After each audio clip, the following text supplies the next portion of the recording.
Салам алейкум жігіттер. Автоэлектриканы үйренем деушілерге кішігірім сабағымызды бастайын деп едік. Бүгін бірінші сабақ сымды қалай кесу керек, қалай жалғау керек, соны үйретсек.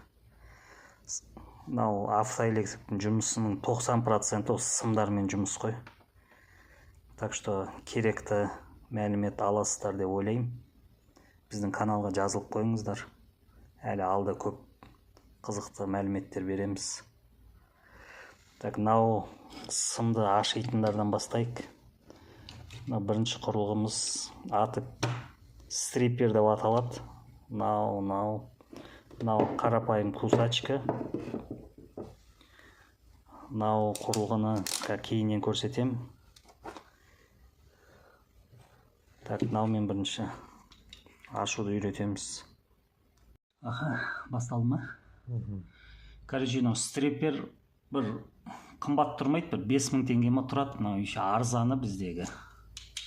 Бұл жаңағы сымды тез ашудың құрылғысы ғой. Мені бүйтсеңіздер, сымды ашып береді.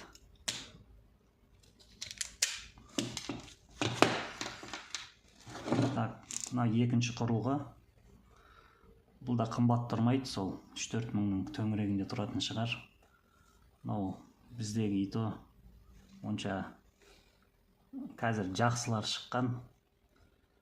Бұны бұлай ашайды. Бұмен қысасыздар да. Бұларда тесіктер болады, әр сымның өзінің размерімен ғой.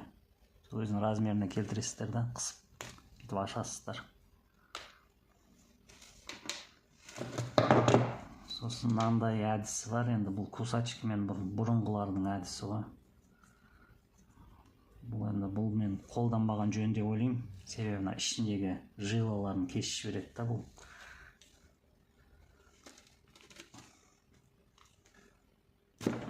Міне. Сымды ашуды үйреттік енді сіздерге. Паузаны баса тұр. Сабағымызды жалғастырамыз. Сымның негізі капоттың астына сымдарды пайкілеген жөн. Себебі бұған капоттың астына су тиеді, басқа пайкілеп жалғаған дұрыс. Егер салонның ішінде болса, ручная скрутка дейді ғой, қолымен бұрай саса да болады, в принципе. Капоттың астына мен бұлай жалғаймын обычно. Сымды бір-біріне бетіп кигіземіз. Егер кигіземіз да, бұлай ораймын. Бір-біріне. Неге бұлай жалғаймын? Себебі, егер бұлай жалғасаң, мысалы,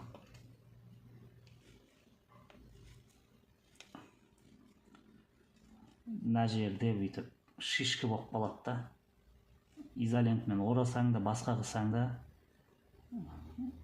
жаман болып тұрады, біріншіден. Екіншіден, мынандай термоусадка дегенді кигізу қиын болады ондай жерге. Сондықтан осылай жалғаймын мен обычно. Бір-біріне кигізем да жилаларын. Кішкене ора жіберем бір-біріне.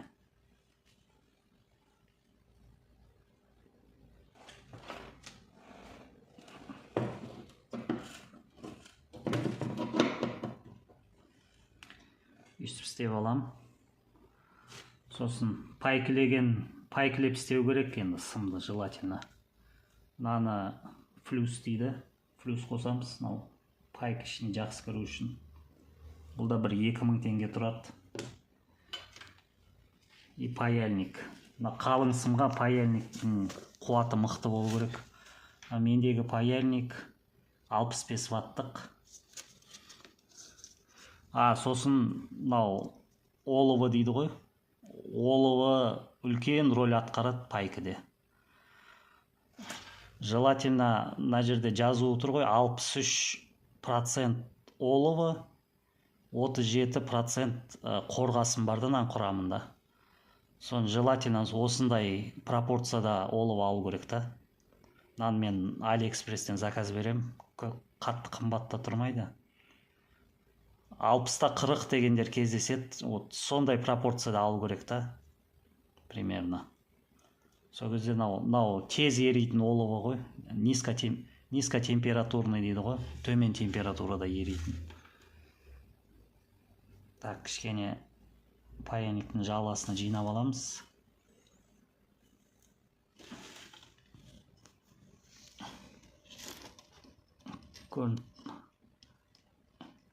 И ішіне бүйтіп өзі еріп ішіне қарай кіре береді ғой. Жақсылап ішіне кіргізіп.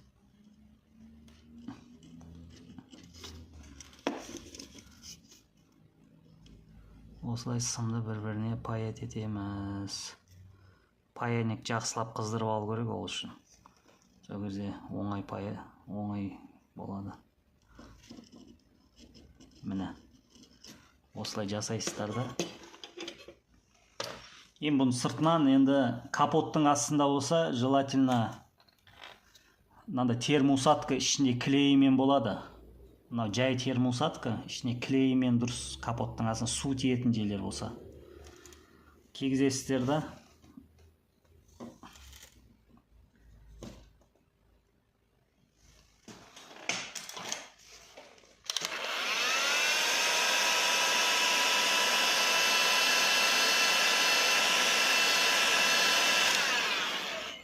Осылай жақсылап сыртынан изолентмен орап қойсаңыз да болады. Так, бұл бірінші варианты сым жалғаудың.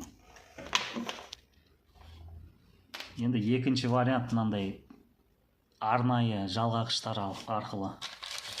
Мынау құрылғының аты, сайманның аты кремпер деп аталады. Бұл жаңағы мынандай заттарды қысатын ғой. Бұл арқылы былай жалғаймыз. Мынаны кигіземіз.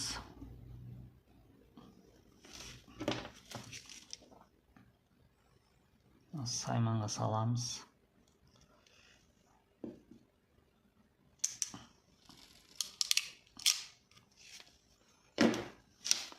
Көрдіңіздер ғой? Мына бір жағын қысты. Енді мына екінші жағы.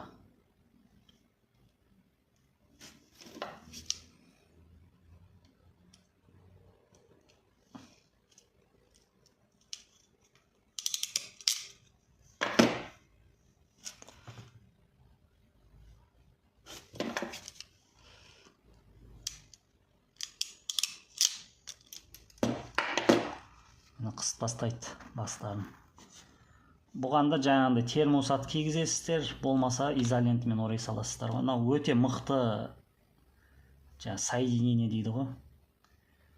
Бұл жаңағы тоқты үлкен фардың нелердің сымдарын осылай жалғаған дұрыс. Болмаса ең жақсысы пайка ғой енді. Пайкаға ештеңе жетпейді.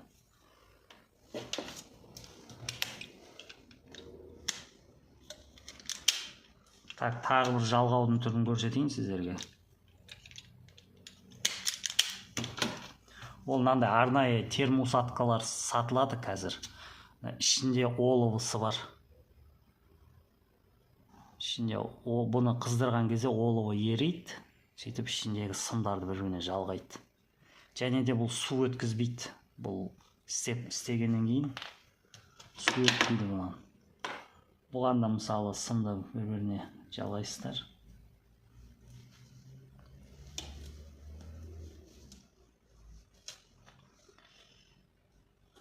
Мынаны кигізесіздер. Міне.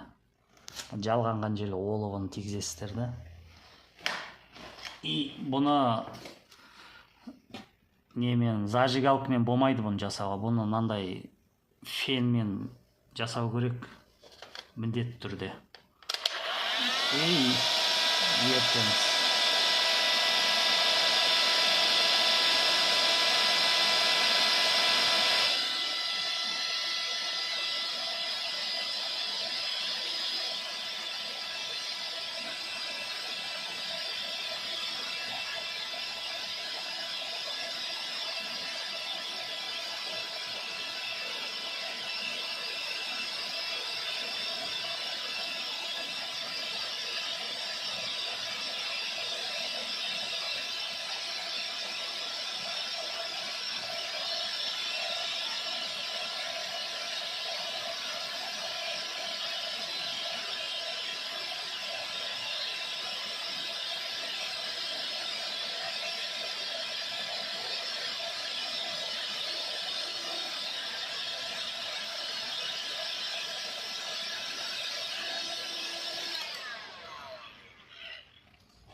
Болды, ішіндегі оловысы еріп, бір-біріне жабыстырып тастады. Көрініп тұр ма? Ішіне жылтырлап оловыс, ішіне сіңіп кетті сымдарын. Бұл да мықты соединение болып есептелінеді. Су кіргізбейді бұл термоусадканың бір жақсы жері. Бұл үшінші тәсілі. Бұл сабақтар енді бізде жаңағы автоэлектриканы мен заниматься етем, енді бастайым деп жүрген жаңағы бұл кәсіпке енді келіп жатқандарға арналған сабақтар ғой. Егер қызық болып жатса, әлі біраз жақсы дүниелерді үйретеміз. Біздің каналға жазылыңыздар сол үшін.